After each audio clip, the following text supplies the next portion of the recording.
ہمارے پاک فوج کے جوان شہادت کے مرتبے پر فائز ہوئے اور پچھلے ایک ہفتے میں متعدد کارروائیاں کی گئیں دہشت گردوں کی طرف سے، جس کا بہت ہی جرات اور بہادری سے مقابلہ کیا پاک فوج کے افسران نے اور جوانوں نے۔ اس دوران واحد جماعت تحریک انتشار ہے کہ جس کو شہداء کی قربانیوں سے کوئی غرض نہیں، جس کو ملک کی سالمیت سے کوئی غرض نہیں، جس کو صرف اگر غرض ہے تو خیبر پختونخوا صوبے کے اندر مزید تقسیم کیسے پیدا کی جا سکتی ہے، حالات مزید خراب کیسے کیے جا سکتے ہیں، اور دہشت گردوں کو خیبر پختونخوا کے صوبے کے اندر محفوظ پناہ گاہیں کیسے فراہم کی جا سکتی ہیں۔ یہ قصہ آج کا نہیں، پچھلی کئی دہائیوں سے یہ عمران خان اور اس کی جماعت کا وتیرہ رہا ہے کہ وہ مقامی سطح پر، علاقائی سطح پر اور بین الاقوامی سطح پر، اور جب ان بچوں کے والدین سے ہم نے بات کی، ایسے ایسے بہادر، ایسے ایسے نڈر لوگ تھے کہ ایک شخص جس کے 3 بچے اس واقعے میں شہید ہوئے تھے، وہ پوری ہمت حوصلے کے ساتھ یہ کہہ رہا تھا کہ میری جان بھی حاضر ہے پاکستان کے لیے۔ اور ایسی کئی مثالیں آپ کو ملتی ہیں کہ خیبر پختونخوا کے غیور عوام نے لازوال قربانیوں کی داستان رقم کی ہے، جس میں افواج پاکستان، جس میں سویلینز، دکاندار، تاجر، ڈاکٹرز، انجینئرز، جس میں بچے، معاشرے کا ہر طبقہ جو ہے وہ اس قربانیوں کی داستان میں ایک روشن باغ کی حیثیت رکھتا ہے۔ اور جب اس قوم نے یہ تہیہ کیا کہ ایک نیشنل ایکشن پلان کے تحت دہشت گردوں کو شکست دیں گے، دہشت گردی کو مات دیں گے، اور پوری قوم اکٹھی ہوئی، یکجا ہوئی، متحد ہوئی کہ دہشت گردی کو جڑ سے اکھاڑ پھینکیں گے، تو آپ نے دیکھا کہ آپریشن ضرب عضب اور رد الفساد کے نتیجے میں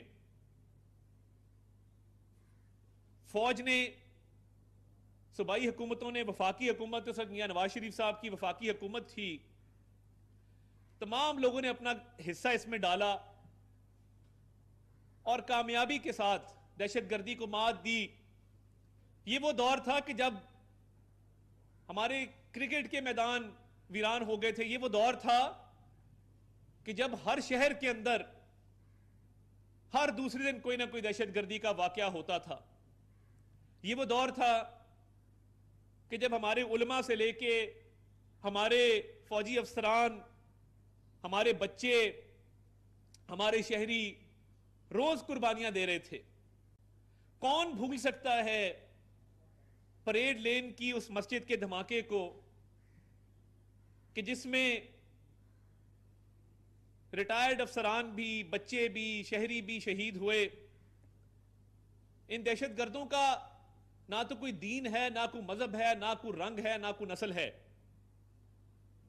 یہ صرف تشدد اور دہشت پھیلانے میں یقین رکھتے ہیں۔ ان کا نہ کوئی خدا ہے، ان کا نہ کوئی نبی ہے، نہ ان کا کوئی دین سے تعلق ہے، نہ ان کا کوئی اسلام سے تعلق ہے۔ ریاست پاکستان کلمے کے نام پر معرض وجود میں آنے والی ریاست، پاکستان کا مطلب کیا، لا الہ الا اللہ کے نعرے پر بننے والی ریاست، جس کو پوری دنیا ایک مضبوط اسلامی ملک کے طور پہ دیکھتی ہے، اس ریاست کی مساجد پر حملہ کرنا، اس ریاست کی فوج پر حملہ کرنا، اس ریاست کے شہریوں پر حملہ کرنا، اس ریاست کے اندر دہشت گردی کی کارروائیاں کرنا یہ تو کسی صورت بھی جائز نہیں ہے، ناٹ بائی اینی اسٹینڈرڈز. اور یہ اسلام کی روح سے بھی اس کی قطعی اجازت نہیں ہے، اور اس پہ جید علماء اس ملک کے پہلے ہی فتویٰ جاری کر چکے ہیں کہ پاکستان کی ریاست کے خلاف کوئی جہاد نہیں ہو سکتا. تو یہ وہ لوگ ہیں، یہ وہ دہشت گرد جو مساجد کو نہیں بخشتے، جنہوں نے لاہور میں آج آپ کو وہ تمام شہداء یاد کراؤں گا کہ جن کی قربانیاں آج بھی زندہ ہیں، جن کے خون کے طفیل پاکستان ایک فلاحی ریاست بن رہا ہے، ایک آزاد مملکت ہے. مجھے لاہور کی جامعہ نعیمیہ کا وہ دھماکہ نہیں بھولتا جس کے اندر ہمارے ایک بہت ہی عالم اور بہت بڑے اسلام کے دائی ڈاکٹر سرفراز نعیمی شہید نے اپنے خون سے ایک رقم کی داستان قربانی کی. ادھر لاہور کے علاقے جامعہ نعیمیہ میں ان کو شہید کیا گیا. تو علماء کا خون بھی شامل ہے اس وطن کی آبیاری میں. کون بھول سکتا ہے کہ جب پنڈی کے اندر ایک ٹریفک سگنل کے اوپر آرمی میڈیکل کور کے جل مشتاق کو شہید کیا گیا تھا، کون بھول سکتا ہے؟ یہ وہ واقعات ہیں جو ضرب عضب اور رد الفساد سے پہلے اس ملک کے چوکوں چوراہوں میں، بازاروں میں، گلیوں میں، محلوں میں اور اس ملک کی مساجد میں، اس ملک کے دینی مراکز کے اندر یہ واقعات رونما ہوتے تھے. اور پھر پاک فوج کے افسران نے، جوانوں نے قربانیاں دیں اور ضرب عضب اور رد الفساد کے نتیجے میں ہمارے افسر، ہمارے جوان شہید ہوئے اور انہوں نے دشمنوں کو شکست دی، دہشت گردوں کو پسپا ہونے پر مجبور کیا اور کامیابی حاصل کی الحمدللہ. یہ وہ داستان ہے جو دنیا کی تاریخ میں ہمیشہ یاد رکھی جائے گی کہ دہشت گردی کا خاتمہ ہوا، ہمارے بازاروں کی رونقیں واپس لوٹی، کرکٹ کے میدان دوبارہ آباد ہوئے، پاکستان ترقی کی طرف جانے لگا.